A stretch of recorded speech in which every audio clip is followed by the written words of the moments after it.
Welcome to Witwise War Games. Today I have with me something that will help you to wargame in an easy manner, in a manner that does not take a lot of time, does not pinch you financially as well, but helps you to play this hobby that we all love.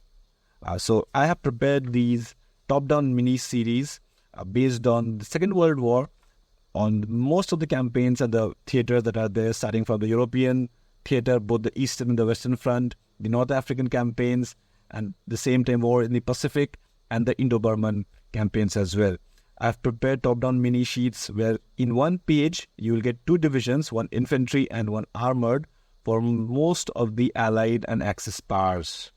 So to get hold of that, you can go to the War Games Vault, and the links are given in the captions below. You can check for yourselves. But this video is not about that. This video is about how you build your armies and start playing. So if you've got your downloads, you'll find a sheet of paper like this. If you print it on A4, it will be more or less this size. Each of these bases are basically 2 centimeters each side, squares. And to help you to base them, in fact, what you can do is, what I do is, I have this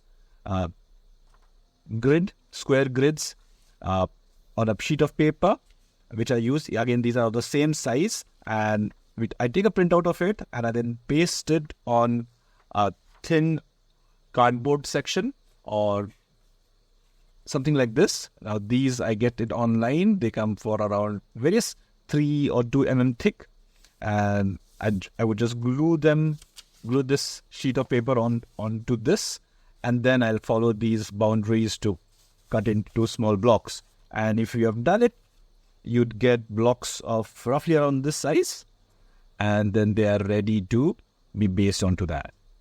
So the first step would of course be this, preparing these bases. And if you don't want to do this, you can always get or use your own wooden MDF bases, which you can get from any other online store or purchase it from, or you may already be having them as well. So that's that. Now let's get cutting into this again and preparing them. So what I'm doing next is simply cutting across this colored square that is there. And the idea is to follow the colored shape so that I have this overhanging place which allows me to cut without having any white spaces. So that's the idea about it. And then we just very simply follow the borders or the edges that are there and go across. It need not be 100% perfect. You can always come back and get those things perfectly aligned as well.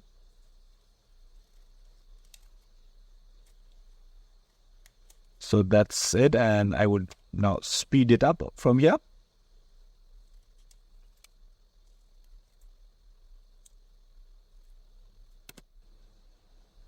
Now I've cut quite a number of them into small pieces, into those 2 centimeter blocks, and if you've done it right, you'd get pieces like this. This is a tank piece. Basically, all of these bases represent battalions. So here we are looking at an armored battalion or a regiment, and here we have an infantry battalion. We have similarly for an HQ, a reconnaissance unit. So there are all types of units. We have mechanized, we have motorized infantry, mechanized columns, artillery, anti-tank, engineer units, all sorts of things that you would require for a normal war game. They are there. And then the beautiful thing is, each of these documents you get one sheet. Of course, now I have perforated that quite a lot as well. But you can make multiple copies out of it to enlarge your forces. Now, once you've got them cut into small pieces like that, the next step would be basically to glue them. And that would be it. Once they are dry, they are ready to fight. So that's the next step. So for gluing, I simply use some of the normal PVA glue. You can use any other glue that you are more comfortable with. But personally for me, I find it to be the best. And then then here it is. You can then just let it dry for some time, and that's your army getting ready.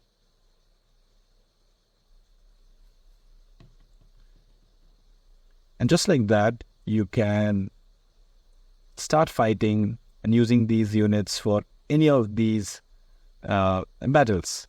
And now, if you want to modify these further, in fact, I don't mind these white edges, but if you don't like them, you can always color them with a marker. Or in fact, before you use them as well, before you paste onto these, you can actually color them so that you don't have these. In fact, here's an example of what I did. I used this grid, I put it on a thick paper, and then I cut into it. So that's it. And that's how you can get your armies ready. Simple. You don't need to spend a lot of time painting, a lot of time collecting miniatures or waiting for them to get shipped to you, to wherever you are. But something as simple as that would be sufficient for you to get gaming, and that's what we enjoy, right? So I would share all the links in the description below, and I hope you enjoy it, and looking forward to preparing more such content in the coming days. So this was my first time preparing something like this. I hope you enjoyed it, and ignore any mistakes, if any. Thank you.